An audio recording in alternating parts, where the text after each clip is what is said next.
இந்த எக்ஸ்ட்ராங்கிற வார்த்தை வந்து அது ஒரு மந்திரங்க. அந்த எக்ஸ்ட்ராங்கிறத நம்ம கரெக்டாக நம்ம வந்து பயன்படுத்தினா வாழ்க்கையில் ரொம்ப நல்லா இருக்கும். ரொம்ப சிம்பிள்.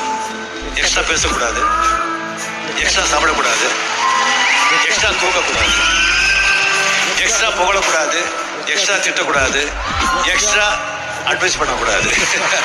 எல்லாம் இந்த எக்ஸ்ட்ரால வந்துட்டு நிறைய விஷயம் இருக்குங்க. அது வயசாக ஆக எக்ஸ்ட்ரா உப்பு சாப்பிடக்கூடாது, எக்ஸ்ட்ரா சுகர் சாப்பிடக்கூடாது, எக்ஸ்ட்ரா நடக்கக்கூடாது, எக்ஸ்ட்ரா திங்க் பண்ணக்கூடாது.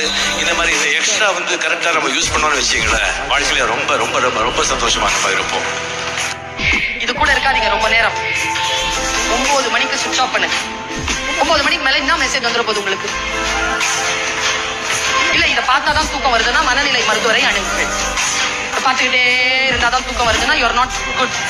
குழந்தைகளை கவனிங்க, மனைவியை கவனிங்க, உங்களை கவனிங்க, உங்க வீட்டை சுத்தி பாருங்க.